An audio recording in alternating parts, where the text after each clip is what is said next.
Kia ora, this is a question from Logan from the November 2014 paper, and it's a binomial hypothesis testing question. So this is how it goes. I'm going to use the highlighter again to pull out some key information. Logan was asking how we work with proportions, and the answer is that most of the time you're going to do a problem like this using a binomial hypothesis test. Okay, so there are proportions in here, and you can do a confidence interval, but here you're pretty clearly asked to do a hypothesis test that uses the binomial distribution. So we've got seeds of a certain type, and on average 10% of the plants reach a height of 1 metre, and the gardener wants to figure out if a new fertiliser is going to increase the proportion. So it's going to be a one-sided test. And we've got a sample of 18 seeds of this type. N is 18, and he counts up how many reach a height of 1 metre. So 4 out of 18 reach that height. And we're going to do a hypothesis test at the 8% significance level. So when you do a binomial test, I think half the battle is in setting it up correctly and then doing a nice table to get your binomial values out. It's probably the fiddliest out of all of the hypothesis tests, so we have to work systematically, and you can see it's worth 5 marks. Then we're going to figure out a type 1 or 2 error, and lastly we're going to find a type 1 error probability. Okay, so I'm going to pause the video now and just write some of the basic stuff up. Okay, so here's a whole lot of stuff written up to speed things up. A couple of things to notice. In my hypothesis testing setup, be really careful to make it clear what P is. It's the population proportion. You've got to have that word population in there to show that you get that you're testing the value of a parameter. And the null is that P is equal to 0.1, and the alternate is that P is greater than 0.1. It's a one-sided test because of the wording above. And our significance level is 8%.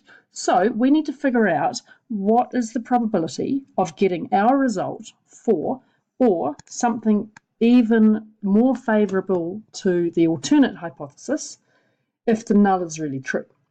So we've got to find the probability of x being greater than or equal to 4. The smart way to do that is to find 1 minus the probability that x is 3 or below. So I've set up a table here and I've done those values. Please make sure that you can do them too, especially make sure that you can do these factorials, these combinations. In case you've forgotten, the first one is really easy. That's just 1, right? And the next one's 18, but 18 choose 2 is this. Okay, and that simplifies to give me 18 times 17 over 2. I know you're going to do that on your calculator using your NCR button, but just in case that doesn't work out, remember you can easily do them by hand. So that gives us those values. Let's go back up and see what we're trying to add up. Well, we want to find the probability that x is less than or equal to 3, and then we want to subtract it from 1. So if you add those numbers up, I get, and the schedule gets, 0.9018. So the probability, if the null is true, of getting 4 or more plants that reach the height of 100 centimetres is equal to 1 minus that number. And that works out to be 0.0982. And that's just a bit above 8% or 0.08. So not enough evidence, or no evidence, to conclude the proportion reaching 100, let me just change pen, this is bad, 100 centimetres has increased. Okay, so that's the first part of the question done, right? And we've got to compare our probability to the significance level. Let's go back up and have a look. Right, so we've carried out our hypothesis test. We should be good with that. And now we've got to say which of the errors type 1 or type 2 might we have made in part 1. Well, in part 1, we did not go with H1, so we did not make a type 1 error. Okay, so we've made a type 2 error. Okay, and we've failed to reject, I guess I'm going to write this out. So we've failed to reject H0 when in fact, the population proportion has increased. And I know you're going to write lovely whole words tomorrow if this comes up. Okay, in other words, the fertiliser this is in context, has increased the proportion that reach 100 centimetres, but we concluded it did not. Just going to hop to the mark schedule to show you what that said. Okay, so everything exactly the same. Here's my value that we got compared to 0.08, and no evidence that more reach 1 metre. So notice that is in context. Okay, so easy marks, much better to say it in context. And we've made a type 2 error because we haven't rejected H0 when we should have. Now the last bit, where's it gone? Thank you for your patience. I know this is getting a bit long. Find the probability of a type 1 error. So let's start by defining a type 1 error.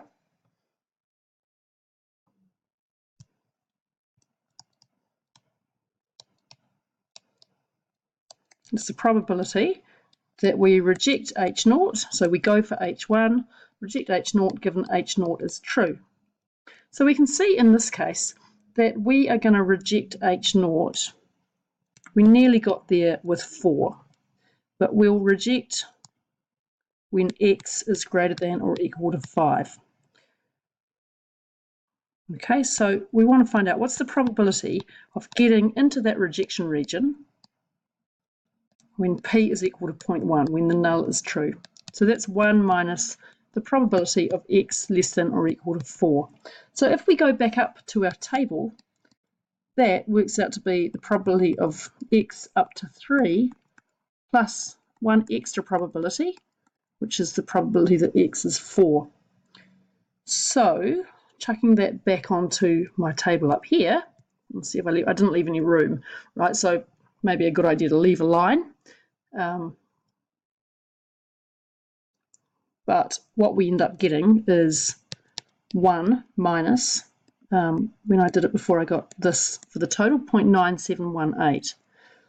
Okay, giving me 0.028. So this is my probability of making a type 1 error. Okay, let's just check the mark schedule. Yep, there we go. So the probability of a type 1 error is a really low 0.0282. Now you know that that's got to be lower than 8% because that was your significance level. Remember, we get different answers because the binomial distribution is lumpy, right? It's a discrete distribution. When we do the normal distribution, the type 1 error will match the significance level exactly. Okay, thanks for watching. Fire through any last questions for the next hour or two.